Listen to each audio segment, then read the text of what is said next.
Notes making చేయాలక్కర్లేదా? ఎందుకు ఇన్ని మాటలు? సివిల్ సర్వీసెస్లో నోట్స్ మేకింగ్ అంటారు చాలామంది.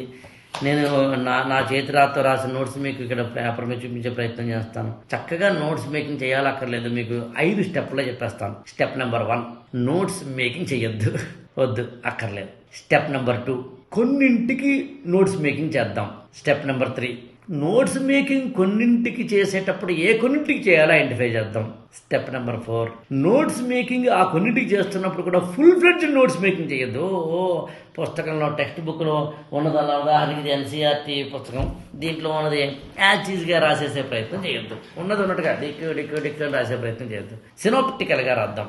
5వది వెరీ ఇంపార్టెంట్, మీరు ఆశ్చర్యపోతారు. నోట్స్ మేకింగ్ చేయకపోతే వచ్చే డిసడ్వాంటేజ్కి మందేద్దాం, అంటే సైడ్ ఎఫెక్ట్కి మందేద్దాం. ఫస్ట్ ఈ 5 స్టెప్లు అర్థం చేసుకోవడంలో నేను ఏమన్నాను? నోట్స్ మేకింగ్ వద్దు అన్నాను. అంటే అర్థం ఏంటంటే చాదస్తంగా నోట్స్లు మేకింగ్ చేయకండి. This is my first suggestion. అది ఏదైనా సరే, ఎన్సీఆర్టీ పుస్తకాలైనా సరే, హిస్టరీ అయినా సరే, జాగ్రఫీ అయినా సరే, ఏదైనా సరే. అండ్ రెండోది ఏమన్నాను? కొన్నింటికి అన్నాను. అంటే అర్థం ఏంటి? కొన్నింటికి అస్సలు నోట్స్ మేకింగే వద్దు. కరెంట్ అఫైర్స్కి నోట్స్ మేకింగ్ ఏంటండి? ఏంటో చేస్తాం. కొంతమంది న్యూస్ పేపర్లో ఉన్నది కూడా యాక్చువల్గా రాస్తారు. యాక్చువల్గా ఇది న్యూస్ పేపర్లో ఉన్నదాన్ని ఇలా తీసుకుని దీనిలోంచి మళ్ళీ యాక్చువల్గా రాస్తారు. అవసరమా? నోట్స్ మేకింగ్ కరెంట్ అఫైర్స్కి అక్కర్లేదు. వరల్డ్ హిస్టరీ లాంటి వాడికి నోట్స్ మేకింగ్ అక్కర్లేదు. కొన్నిటికి నోట్స్ మేకింగ్ అక్కర్లేదు. ఏది అక్కర్లేదో తెలుసుకోండి. అలాగే సినోప్టికల్ మేకింగ్ అనేది ఒక ఆర్ట్. దాని మీద కసరత్తు చేయండి, ట్రైన్ అవ్వండి. ఆ నోట్స్ మేకింగ్ చేసే క్రమంలో, సినాప్టికల్ నోట్స్ మేకింగ్ చేసే క్రమంలో మీరు చాలా సైంటిఫిక్గా ఉండండి.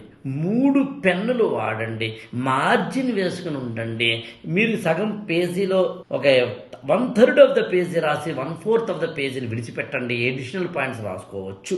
అలాగే కొన్ని ఏరియాస్కి మాత్రం కంపల్సరీ నోట్స్ మేకింగ్ చెయ్యాలి.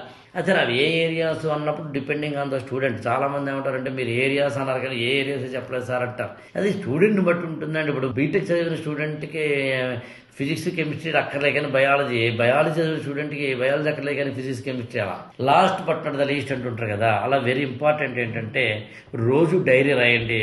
నోట్స్ మేకింగ్లో ఏదైతే మీరు మిస్ అవుతున్నారో అది డైరీ రైటింగ్లో కాంపెన్సేట్ అవుతుంది. I wish you all the best. IAS for All ఛానల్ని సబ్స్క్రైబ్ చేసుకోండి, లైక్ చేయండి, షేర్ చేయండి.